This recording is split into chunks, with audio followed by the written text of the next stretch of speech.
Thank you, Acting Speaker. And I'm very, very happy to rise to speak about the Early Childhood Legislation Amendment, the Premises Approval in Principle Bill 2023. Any chance I get to talk about childcare, I think is very important, and I'll take every opportunity. I did listen to the member for Kew with her contribution and some of the comments made. She did reference the Mitchell report, and I'll get back to that because my electorate of Mildura is mentioned in that several times. So we'll highlight that. But the amendments in this bill establish an opt-in, a voluntary scheme that allows developers, builders or education and service providers to obtain approval in principle from the regulatory authorities for centre-based service proposed to be built or renovated in a multi-storey building. We don't have many multi-storey buildings in my part of the world.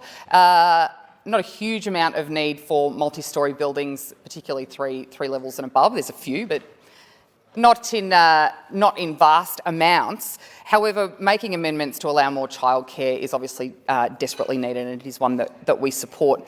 Another move that could be made to perhaps enhance rural childcare could be, and this is a federal issue, but when new childcare centres are built, making sure there's providers ready to go in. There's a situation in Charlton, and I've spoken about this several times in this place, where a new childcare centre was promised in 2019. It was built, and yet 2.5 years later is still sitting empty.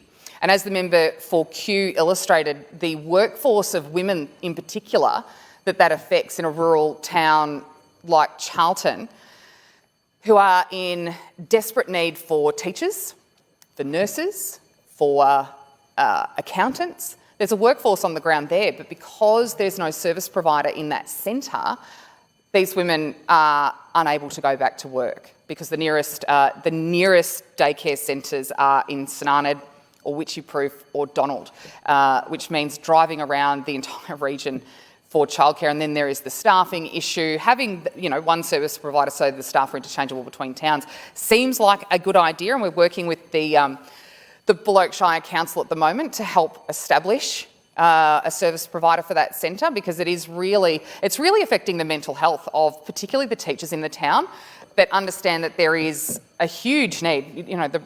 There are teachers leaving in their droves, unfortunately, even though Charlton is it's got a great school, it's got a great trades program, and yet we're losing teachers in regional areas to Bendigo because childcare is available and not in Charlton, where there is a brand new centre sitting there. So provisions to be considered for the centre, but we will continue to work with Bullock Shire Council, who are a very small council without huge avenues for vast amount of rates revenue to raise. So they are, particularly in a rate capping environment, so they are a little hamstrung on what they can do.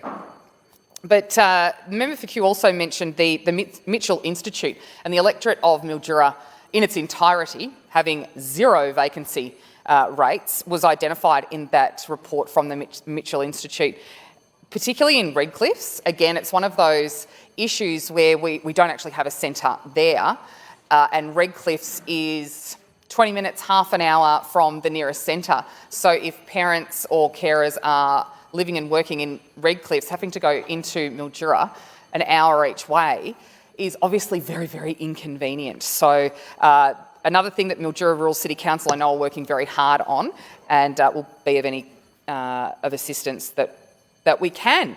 That was a couple of issues I really wanted to raise today, but I also wanted to send a shout out. Our days of early childhood education come to an end after 8 years this year, almost 9 years. And it's actually quite emotional. We are You'd think so. We are in Robinvale. Actually, I was having a speak with a colleague this morning who dropped his children off at daycare at 6:30 a.m. and I went, oh, that's luxurious.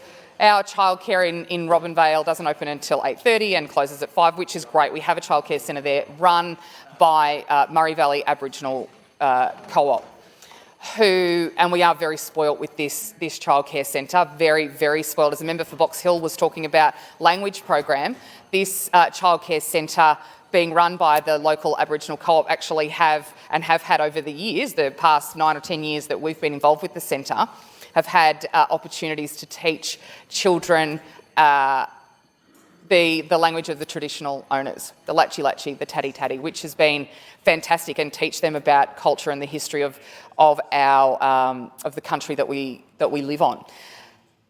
Murray Valley Aboriginal Cooperative do a wonderful job in terms of childcare, and we're very spoilt.